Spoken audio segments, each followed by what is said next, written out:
كثير من الناس يظنون أن المسلمين في الأندلس هم القادمون. هذا من الأباطيل. أن أهل المغرب هم أهل الأندلس، هم المسلمين في الأندلس، أي أهل البلاد يعني ما أسلم. ولكن هذا العبد الفقير لله، هذا الموضوع سنة كاملة ليل نهار أدرس فيه.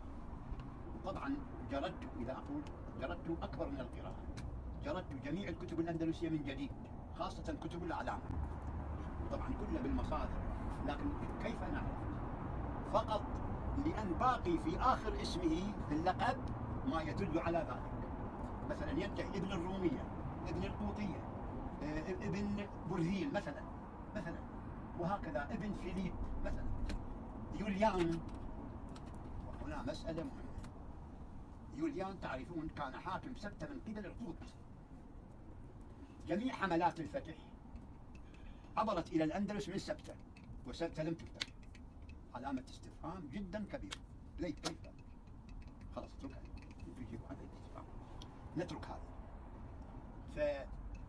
يعني مثلا قصدي كاسم، وجدت من الجملة وثيقة، طبعا الناس أشاروا لها، أنا ما أدعي يعني، في موسوعة باللاتينية هي والإسبانية، مجلدات كل تاريخ إسبانيا من أقدم العصور إلى قبل قرون، 52 مجلد.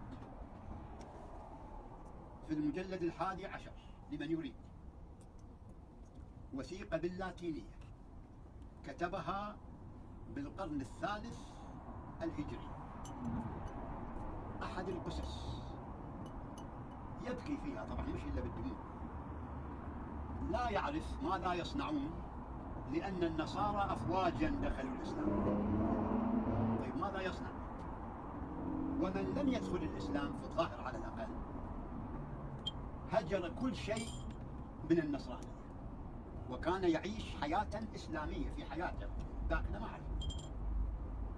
أكله، لبسه، سكنه، حديثه كله إسلامي. هو يقول حتى هذه مهمة، هو اللي يقول بالنص. الآن أنقل هذا، يقول هؤلاء اللي النصارى اللي في الأندلس الذين لم يسلموا، ومصطلح عنهم يقولوا اسمهم المستعربون. يقول لا تكاد تجد في 1000 منهم واحد يستطيع أن يكتب رسالة إلى صديقه باللغة اللاتينية اللي هي لغته. في الموروث الجيني للإيبيريين لقراءته بشكل دقيق. نعم غادي، إذ نشرت مجلة نيتشر كوميونيكيشنز قبل بضعة أيام نشرت دراسة لباحثين في جامعتي أوكسفورد البريطانية وسانتياغو دي كومبوستيلا الإسبانية. قام الباحثون في هذين الجامعتين إذن بتحليل الحمض النووي لأكثر من 1400 مواطن من مختلف أنحاء إسبانيا. هي أكبر دراسة من نوعها في هذه المنطقة من حيث العدد، ما يعطي نتائج شديدة الدقة. في مرحلة ثانية قام الباحثون بمقارنة الحمض النووي لهؤلاء الإيبيريين مع الحمض النووي لمجموعات سكان مناطق مختلفة من العالم كفرنسا وإيطاليا وسويسرا والمغرب وتونس والجزائر ومصر ونيجيريا. الدراسة تشير إلى أن إسهام سكان شمال المغرب الأمازيغ قد يصل إلى 11% من الحمض النووي للإيبيريين. 11%. إسهام مغاربة الشمال هو الثالث ترتيبا بعد إسهام الفرنسيين الذي يبلغ ما بين 63 و 91%، وبعد الإيطاليين. أما إسهام ما سمي في الدراسة بسكان الصحراء جنوب المغرب فلا يتجاوز 1% في أفضل الحالات، وهو يأتي بعد إسهام الأيرلنديين. الدراسة لم تجد أثرا هاما لمناطق أخرى في العالم غير ما ذكرناه غادي. فالدراسة تشير إلى تدرج من الغرب إلى الشرق كما في الخريطة أمامكم.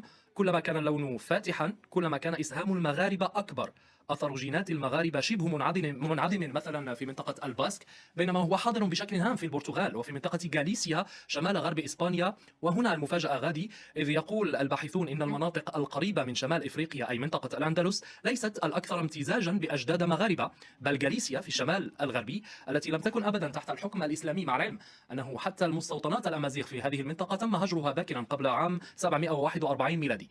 هناك ملاحظة مهمة أخرى تشير إليها جامعتا أوكسفورد وسانتياغو دي كومبوستيلا، ألا وهي أن الدراسة تتحدث فقط عن التأثير القديم للمغاربة على جينات الإسبان، التأثير التاريخي إذا أردنا، والدليل هو أن الحمض النووي لسكان شمال المغرب في الوقت الراهن حاليا شبيه نسبيا بالحمض النووي للإسبان، فإسهام الأوروبيين في جينات مغاربة الشمال ليس هينا أبدا غادي. هذه هي دراسة علمية جادة وتم نشرها في أعرق